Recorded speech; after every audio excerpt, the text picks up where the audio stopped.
Is Pakistan's anti-terror vow a sham? Is a big question that we are asking and inviting viewer opinions here on Headlines today over the course of the next half an hour. We also have with us in our studios a panel of experts. We have Associate Editor of India Today, Manu Pabi, and R.K. Malhotra, security expert. We also have joining us from our Delhi Newspits, Deputy Editor Smita Sharma, for perspective on how really Pakistan is viewing these developments, and of course India's reaction to the fact that Zakir-ur-Rehman Lakhvi, the man who directed terror across the border during 26/11, has in fact been granted bail by a Pakistan court this afternoon. Smita? Well, you know, it's always sort of very surprising to see the level of reactions, the different level of reactions that really come in from Pakistan the moment you raise the issue of the Mumbai attacks. Just yesterday, whole of Pakistan, the political mainstream, the government, the civilians, they seem to be really appreciative of India's solidarity that was being expressed following those Peshawar attacks. But the moment you raise the Mumbai attacks, you know, they go on a defensive. They'll come out with all sorts of arguments that, listen, we really do not exercise any influence as far as the judicial process is concerned. Also that all our lawyers or, you know, the judges, they operate under extreme pressure. But the question remains really, isn't the government then failing in providing necessary security to its lawyers to ensure that there is a free and fair trial? Why can't the government perhaps try and ask for an on-camera trial? In fact, I believe Mr. Mayed Ali, who is a senior editor with the news, is also with us from Islamabad. Mayed sir, you know, if I could just get you to react to, there is always, of course, this tendency to be on the defensive when it comes to Mumbai attacks. But clearly, when India has been saying that Hafiz Saeed was the mastermind, Pakistan doesn't agree to that. It was your own leaders, of course, in 2008, 2009, who came out, addressed international media and said, look, Zakir-ur-Rehman Lakhvi was the mastermind. These are the allegations against him. He was financing operations. There were other people like Hamid Ali Sadiq and the other guys as well. So who really is the mastermind if nobody is to be blamed for these attacks? You see, that is to be decided yet, because Hafiz Saeed was released by the court. He was acquitted by the court. You see, there's a system in every country, and we do have that system too, that the court decides the fate of the accused. He was released, so there are certain things that we don't yet know about his involvement in the Mumbai attack. Mayed sir, sorry to interfere, but isn't it true then that this bail in fact went unopposed? Wasn't that something that the prosecution could have at least opposed? That is something that the government could have backed and could have looked into. In fact, some of the people there are also saying that it seems to be a technical error. I'm sorry, I couldn't get you.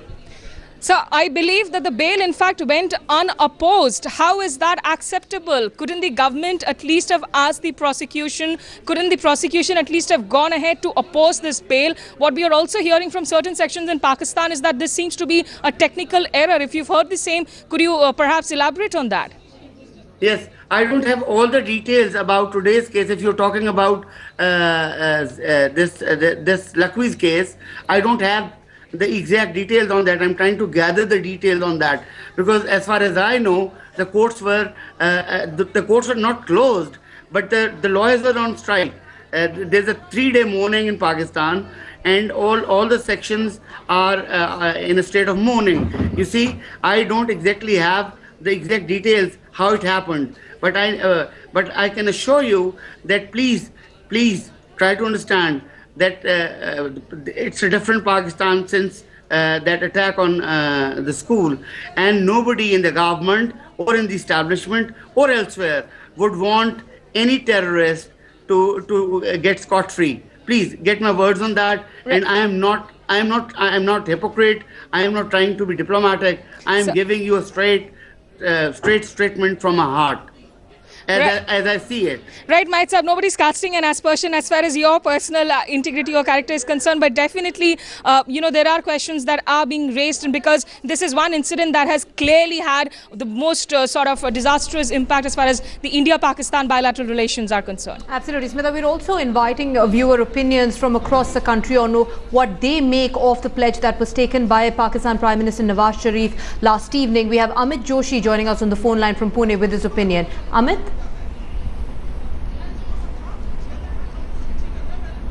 Amit, if you can hear me, please do go ahead. Right, we'll get Amit Joshi back on the line with us. We also have joining us from Karnal, Parth Kaul. Parth?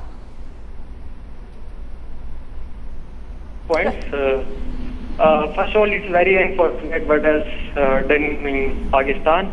But I want to know from my experts like G.D. Bakshi and R.K. Malhotra sir, and why will Pakistan oppose the bill when they have himself perpetrated, masterminded the attack, and why they will oppose the bill? Okay, and the second point I want to know from the experts, countries like Israel, when 3-4 persons get killed, they kill 3,000 Palestinians. In the same 26/11 attack, around 5-6 Jews were killed, but nothing is done by the Israel and Americans. So can some light be thrown by the experts on this? Mr. Malhotra, I'll bring that question to you. You can say that there is a judicial process really that is on in the Pakistan courts, and that judicial process itself being flawed at certain levels because you know of judges and prosecution lawyers coming under threat by these very terrorists that they are working against. Considering this particular case, we're being told by Smita that it is the bail plea that went unopposed by the prosecution in the Pakistan court. How really can you expect some action to be taken against these terrorists when the system itself is working in favor of them? You look at Hafiz Saeed and look at what happened in Pakistan, Peshawar yesterday. You will realize if you get into the background of why the event itself took place. Unfortunately, Pakistan has not understood what happened. Because you created Hafiz Saeed, you created the LET to puncture and create dissension within the TTP. TTP was a strong terror organization against the state. The moment you create a protagonist, you create a guy that the state supports. Right. And then on 4th of December, the state goes all out to make sure that he creates a huge jamboree over there along with staff, along with the railways to help him to create that kind of crowd, and he's vitriolic against India. And thereafter the TTP has to tell Pakistan that these are not the guys who can actually deliver anything to you. We are the guys who have the power. And that is how you see so many innocent children getting killed. And Pakistan still hasn't learned the lesson. And what do they do? To prove that they still support Hafiz Saeed, they don't oppose the bail of Lakhvi. Now, this is the DNA of Pakistan. And unless the understanding comes that they have to fundamentally change, you will continue seeing Pakistan making the same kind of dual error that they do today. Absolutely. We have Amit Joshi back on the line with us from Pune. Yes, Amit. Yeah, madam, you know this particular case, the special public prosecutor was killed, remember? Right. And there are 10 to 11 judges have been transferred or they have rescued themselves. And the honorable Pakistani friend has admitted on the other channel that no judges are willing to hear terrorist cases. And secondly, he's talking about the change of government attitude and this and that. Yes, maybe, we don't know. But we need a change of attitude in the judicial system there. The books will be print and the hatred will be spread. And remember, during this 26/11 attack, the then President Asif Ali Zardari was there live whole day trying to pacify us in the same way this honorable friend is doing. But they do it for some time and afterwards they change their own position. They're just buying time, you know, when they are in difficult. They buy time by saying, no, we have changed and this and that. And then they change their position. So forget the politics, forget everything. They need to change their entire system and nobody is going to believe them. Absolutely. A pertinent point being raised there, Smita, by Amit Joshi, who says that the prosecution lawyer in this particular case was killed and there are several judges have been changed because they've been under threat. Isn't that where the government steps in to assure these people of their security?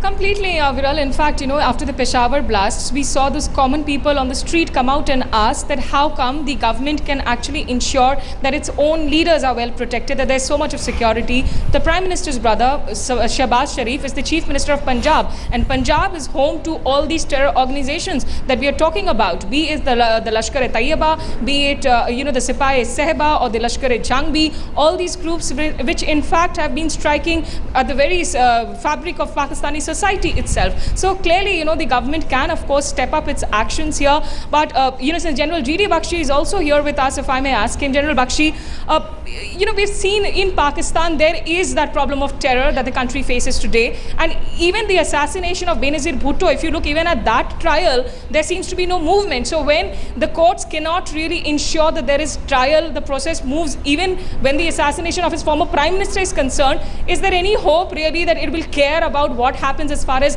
the Mumbai trial is concerned, which really involves another different country? I'm very sorry to state that there are huge question marks on the Pakistani judicial system. Please recount that time when, Tasir, the governor, had been assassinated and the lawyer showered petals on the assassin. And one of the lawyers who showered petals on the assassin is now sitting in judgment on that very case. The American courts have found David Headley guilty in the same conspiracy. The Indian courts have already hanged Ajmal Kasab, but the evidence is not adequate for the Pakistani courts. I'm very sorry to state that no amount of evidence that you give will ever be acted upon by the Pakistani courts. And I'm also very sorry to state that the very timing of the release of Zakir-ur-Rehman Lakhvi is suspect. Yesterday, Hafiz Saeed gives us this song and dance about India being behind this whole sordid episode. When the Tehreek-e-Taliban Pakistan has openly admitted to the fact that they have carried out this massacre, he wants to pin the blame on India, and the next day you have the operational commander, Mr. Zakir-ur-Rehman Lakhvi, the man who recruited, trained, motivated, sent, and then guided the whole operation from an ISI operations room. Right. He has been freed. The only conclusion that we can draw is that he has been freed to mastermind further attacks. Absolutely. We're also getting in viewer opinions from across the country. Joining us is also Kumar Mahesh from Hyderabad. Kumar Mahesh, if you can hear me, please go ahead. Hello. Yes, Kumar. Hello. Yes, Kumar Mahesh. First of all, very sorry for the things happened in Peshawar, but it's a very short time to recognize who is the best Taliban, the worst Taliban, and the best entity, best NDP, all these things. First of all, Pakistan should take a firm step, and the Indians should be always available with you for the fight against terrorism. And that should be... All right, Kumar Mahesh, thank you very much for joining us with your opinion from Hyderabad. We, of course, continue to talk about whether or not Pakistan's anti-terror vow is a sham or whether it is a genuine pledge on the other side of the question that we've been asking you on headlines today, whether you think Pakistan's anti-terror vow is a sham or not. We have time only for closing statements. We have Mayad Ali, editor of The News, joining us. Mr. Ali, one last quick question. Why should we believe that we're dealing with a more resolute Pakistan after the Peshawar attack? There's only just one thing that I want to say and I want to convey, that you don't know that it was not just a strategic or tactical problem or a problem with India, a problem of terrorists being used against India. I think it was a social problem. It is a social problem. It's a school of thought which believes otherwise, which has a strong belief about being Muslims. They're killing people in Pakistan as well. They're well organized. At point in time, they were used by the US. Now they're very organized. I am time and again telling the people that it's not just a matter of some institution using these people against any other country.